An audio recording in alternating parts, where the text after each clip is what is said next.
अहोई अष्टमी व्रत कथा। जय श्री कृष्णा, राधे राधे। आज कार्तिक मास के कृष्ण पक्ष की अष्टमी तिथि है। इसे साल की सबसे बड़ी अष्टमी मानी जाती है और आज ही के दिन अहोई अष्टमी का व्रत रखा जाता है। कुछ स्थानों पर इसे अहोई आठे भी कहा जाता है। अहोई अष्टमी का व्रत करने से अति उत्तम फल मिलता है। इस व्रत को करने वाली स्त्रियां की सभी संतानें दीर्घायु होती हैं, उनके रोग शोक दूर होते हैं और उनको सुख संपत्ति की प्राप्ति होती है। उनमें सद्बुद्धि का विकास होता है और उन पर सभी प्रकार के सद्गुण आते हैं तथा संतानों पर आने वाले सभी संकट कट जाते हैं। इस व्रत को करने वाली स्त्री की संतानें जीवन के प्रत्येक क्षेत्र में सफलता प्राप्त करती हैं। तो आज मैं आपको सुना रही हूँ अहोई अष्टमी की 3 पौराणिक कथाएं। आप सभी से विनम्र निवेदन है कि इन कथाओं को बड़ी ही श्रद्धा और प्रसन्न चित्त मन से पूरा अवश्य सुनिएगा। कथाओं को सुनने के बाद आप अहोई माता की आरती का भी श्रवण करेंगे। एक साहूकार था जिनके 7 बेटे थे, 7 बहुएं थी और एक बेटी थी। दीपावली के पहले कार्तिक अष्टमी के दिन सातों बहुएं अपनी इकलौती ननद के साथ जंगल से मिट्टी लेने के लिए गई। जहां से वे मिट्टी खोद रही थी वहां पर स्याऊ से की मांद थी। मिट्टी खोदते समय ननद के हाथ से स्याई का बच्चा मर गया। तब स्याऊ माता बोली, तूने मेरे बच्चे को मारा है, इसलिए मैं तेरी कोख को बांध दूंगी। तब ननद ने अपने सातों भाभियों से कहा कि मेरे बदले तुम में से कोई अपनी कोख बांध लो। 6 भाभियों ने अपनी कोख बांधने से इनकार कर दिया, लेकिन सबसे छोटी यानी कि 7वीं भाभी सोचने लगी कि यह तो मेरी इकलौती ननद है और अगर इसकी कोख बन जाएगी तो इसका वैवाहिक जीवन कैसे कटेगा। लेकिन अगर मैं अपनी कोख बांध लूँगी तो कोई परेशानी नहीं होगी, क्योंकि मेरी जो 6 जेठानी है उनकी संतान होने से वंश तो चलता ही रहेगा। ऐसा सोचकर उसने छोटी भाभी ने ननद के बदले अपनी कोख बंधवा ली। अब तो उस छोटी बहू की जो भी बच्चा होता वह पैदा होते ही 7वें दिन ही मर जाता। इससे दुखी होकर उसने एक ब्राह्मण को बुलाया और उसे पूछा कि क्या इस समस्या का कोई समाधान है। तब ब्राह्मण ने बताया कि काली गाय स्याऊ माता की सहेली है, इसीलिए तुम काली गाय की सेवा किया करो। तुम्हारी सेवा से प्रसन्न होकर जब काली गाय तुमसे वरदान मांगने को कहे तो तुम कहना कि हे गाय माता, तुम अपनी सहेली से कहकर मेरी कोख खुलवा दो। फिर जब तुम्हारी कोख खुल जाएगी तो तुम्हारा बच्चा जीवित रहेगा। बहू ने वैसा ही करने का निश्चय किया। उसके बाद वह छोटी बहू प्रातः काल ही उठकर चुपचाप काली गाय के नीचे सफाई आदि कर जाती और चारा पानी रख जाती। जब कई दिनों तक ऐसा ही चलता रहा तो एक दिन गाय ने सोचा कि आजकल कौन मेरी सेवा कर रहा है, सो अब मैं देखूंगी। ऐसा सोचकर अगले दिन गाय सुबह खूब तड़के ही उठ गई और देखती है कि वो छोटी बहू उसकी सेवा कर रही है। गाय माता ने प्रसन्न होकर कहा कि हे बेटी, तुझे किस चीज़ की इच्छा है। तब छोटी बहू ने कहा, हे गौ माता, स्याऊ माता तुम्हारी सहेली है और उसने मेरी कोख बांध रखी है, तुम उनसे कहकर मेरी कोख खुलवा दो। गाय माता ने कहा, ठीक है बेटी, ऐसा ही होगा। अब तो गाय माता उस छोटी बहू को साथ में लेकर अपनी सहेली से मिलने के लिए चली, लेकिन स्याऊ माता 7 समुंदर के पार रहती थी। रास्ते में कड़ी धूप पड़ रही थी, सो दोनों एक पेड़ के नीचे बैठ गई। उस पेड़ पर गरुड़ पक्षी का एक बच्चा बैठा था। थोड़ी देर में एक सांप आया और उस बच्चे को डसने लगा। तब उस छोटी बहू ने सांप को मारकर मिट्टी के नीचे दबा दिया और उसके बच्चे को बचा लिया। थोड़ी देर में उस बच्चे की माता गरुणी आई और तो वहां पर खून पड़ा हुआ देख उस छोटी बहू को चोंच मारने लगी। तब बहू ने कहा, मैंने तेरे बच्चे को नहीं मारा है, बल्कि एक सांप तेरे बच्चे को डसने के लिए यहाँ आया था। मैंने तो उस सांप को मारकर तेरे बच्चे की रक्षा की है। तब उस गरुणी ने कहा कि मैं तुमसे बहुत प्रसन्न हूँ बोलो तुम क्या मांगती हो। बहू बोली कि 7 समुंदर पार स्याऊ माता रहती है, तुम हमें उनके पास पहुंचा दो। तब गरुणी ने उन दोनों को अपनी पीठ में बैठाकर तेज गति से उड़कर उन्हें स्याऊ माता के पास पहुंचा दिया। स्याऊ माता उन्हें देखकर बोली, आओ बहन, बहुत दिनों बाद आई हो। फिर कहने लगी कि मेरे सिर से जुएं पड़ गई हैं, इन्हें निकाल दो। तब उस बहू ने सलाई से सारी जुएं निकाल दी। उस पर स्याऊ माता प्रसन्न होकर बोली कि तूने मेरे सिर में बहुत सलाई डाली है, इसीलिए तेरे 7 बेटे और बहू होंगे। तब उस छोटी बहू ने कहा कि मेरे तो एक भी बेटा नहीं है, तो फिर 7 बेटे कहाँ से होंगे। इस पर स्याऊ माता बोली कि वचन दिया है, यदि वचन से फिरूं तो धोबी के कुंड पर कंकरीट होऊं। तब बहू ने कहा, मेरी कोख तो तुम्हारे पास में बंद पड़ी है। यह सुन स्याऊ माता बोली कि तुमने मुझे ठग लिया। वैसे तो मैं तेरी कोख नहीं खोलती, लेकिन अब खोलनी पड़ेगी। जा, तुझे अपने घर पर 7 बेटे और 7 बहुएं मिलेंगी। तेरा घर परिवार सदा सुखी रहेगा। तू घर जाकर उत्सव मनाइयो, 7 अहोई बनाकर 7 कढ़ाई करियो। इससे तेरी संतान सदा सुखी रहेगी और तरक्की करेगी। फिर छोटी बहू स्याऊ माता को प्रणाम करके गाय माता के साथ वापस आ गई। अपने घर पहुंचकर उसने देखा कि उसके 7 बेटे और 7 बहुएं बैठी हुई हैं। यह देखकर वह बहुत प्रसन्न हुई और 7 अहोई बनाई। फिर 7 प्रकार की कढ़ाई करके उजमन किया। रात के समय जेठानियां कहने लगी कि जल्दी से पूजा कर लो, यदि छोटी बहू ने हमें पूजा करते हुए देख लिया तो वह अपने बच्चों को याद करके रोने लगेगी। फिर थोड़ी देर बाद उन्होंने अपने बच्चों से कहा कि अपनी चाची के घर पर देख कर आओ कि आज वह अभी तक रोई क्यों नहीं है। बच्चों ने जाकर देखा और लौटकर बताया कि चाची के घर तो खूब उजमन हो रहा है। यह सुनकर सभी जेठानियां दौड़ी दौड़ी उसके घर गई और पूछने लगी कि तूने अपनी कोख कैसे छुड़ाई और तेरे इतने बेटे बहू कैसे हुए। तब छोटी बहू ने बताया, उस समय तुमने जो अपनी कोख बंधाई नहीं थी, सो मैंने अपनी कोख बंधा ली थी। तब मैंने गाय माता की सेवा की और उनके कहने से स्याऊ माता ने मेरी कोख खोल दी। उनके आशीर्वाद से ही मेरे इतने बेटे बहू हुए। हे स्याऊ माता, आपने बहू को जैसा फल दिया वैसे ही सबको देना। आपने जिस प्रकार से बहू की कोख खोली उसी प्रकार से हमारी भी खोलना। इस कथा को कहने वालों और सुनने वालों की कोख खोलना, सारे परिवार की कोख खोलना।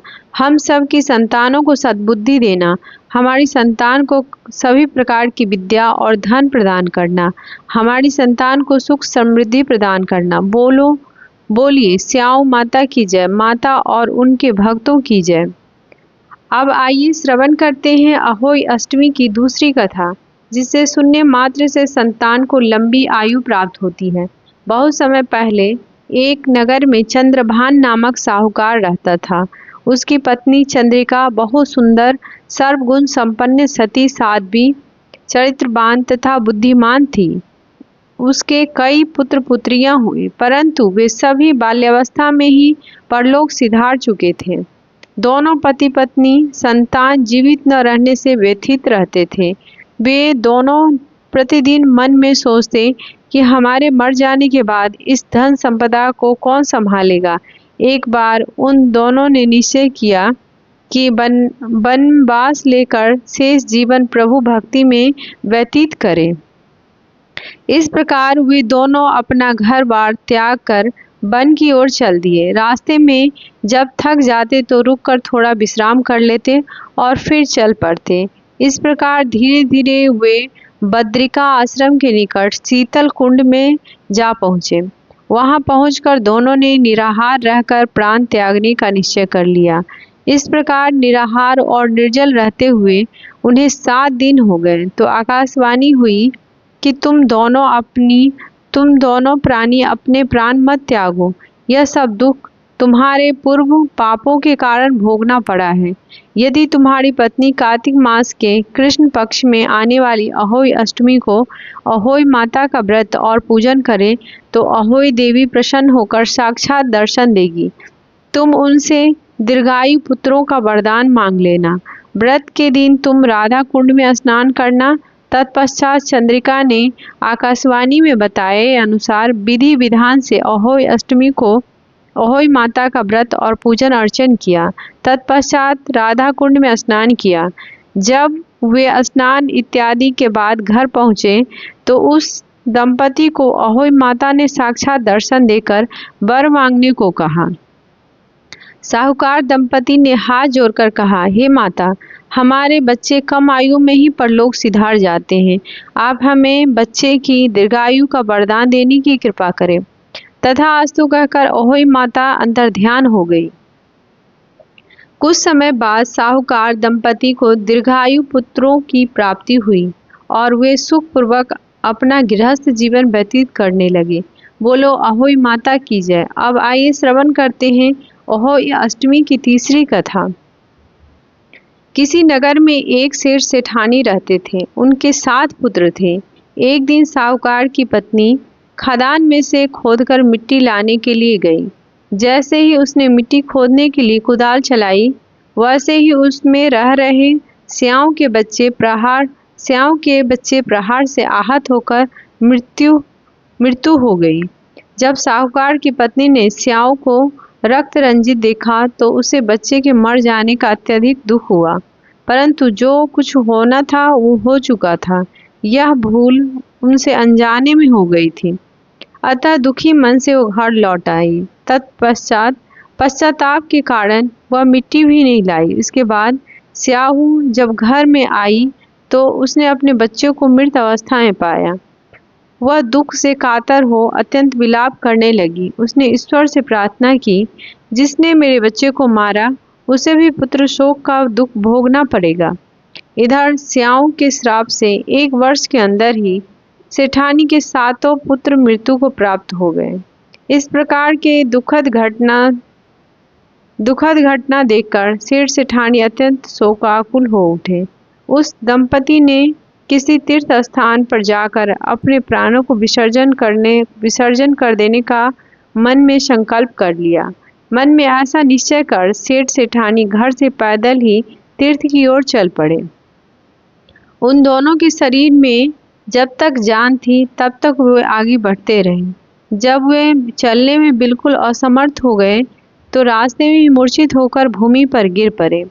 उन दोनों की इस दयनीय दशा को देखकर करुणानिधि भगवान उन पर दयार्द हो गए और आकाशवाणी की, हे सेठ, तेरी सेठानी ने मिट्टी खोदते समय अनजाने में ही स्याहू के बच्चों को मार डाला है, इसीलिए तुझे भी अपने बच्चों का कष्ट सहना पड़ा। भगवान ने आज्ञा दी, अब तुम दोनों अपने घर जाकर गाय की सेवा करो और अहोई अष्टमी आने पर विधि विधान से प्रेम पूर्वक अहोई माता की पूजा करो। सभी जीवों पर दया भाव रखो, किसी का अहित न करो। यदि तुम मेरे कहे अनुसार आचरण करोगे तो तुम्हें संतान सुख प्राप्त हो जाएगा। इस आकाशवाणी को सुन सेठ सेठानी को कुछ धैर्य हुआ और वे दोनों भगवती का स्मरण करते हुए अपने घर को प्रस्थान किए। घर पहुंचकर उन दोनों ने आकाशवाणी के अनुसार कार्य करना आरंभ किया।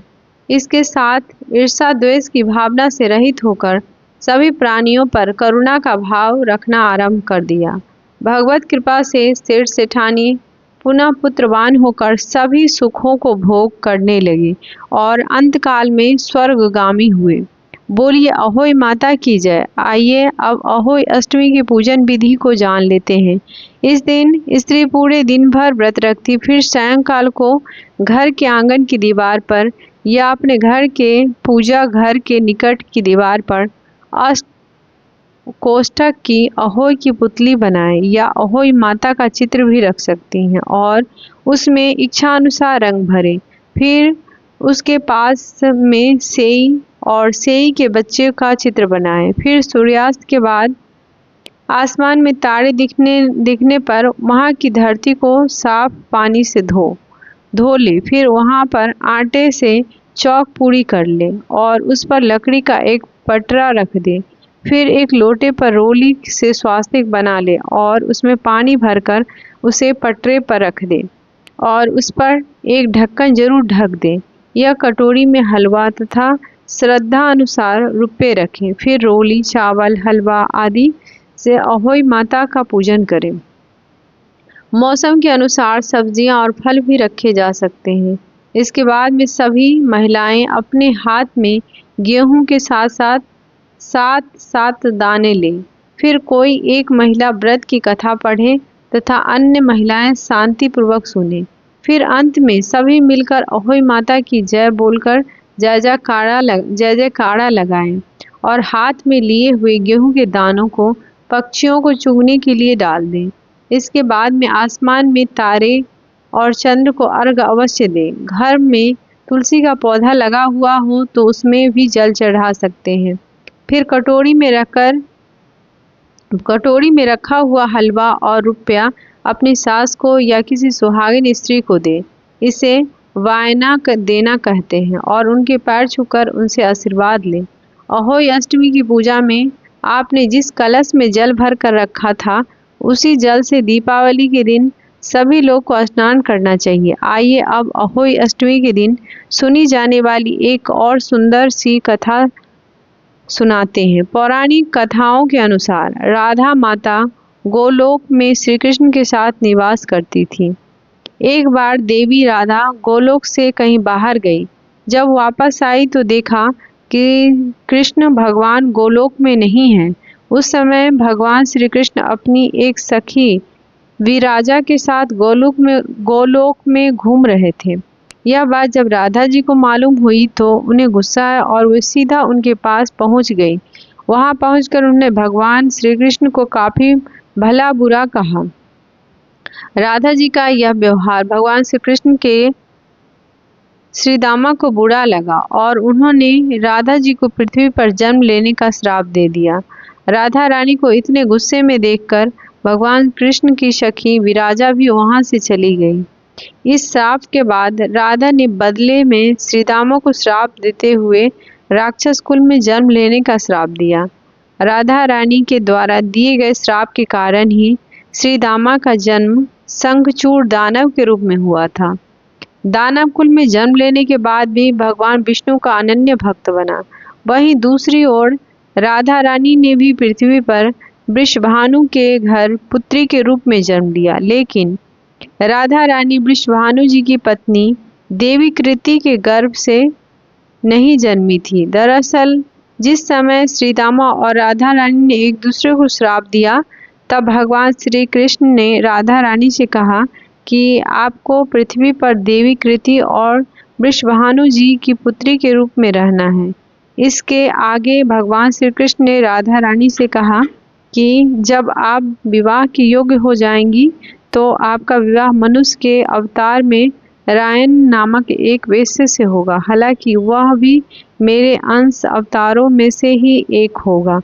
आप धरती पर भी मेरी प्रियतमा बनकर रहेंगी, परंतु हम दोनों को वहाँ बिछड़ने का दुख सहना होगा। हे राधा रानी, अब आप धरती पर जन्म लेने की तैयारी करें। सांसारिक दृष्टि से देवी कृति गर्भवती हुई और उन्हें प्रसव भी हुआ,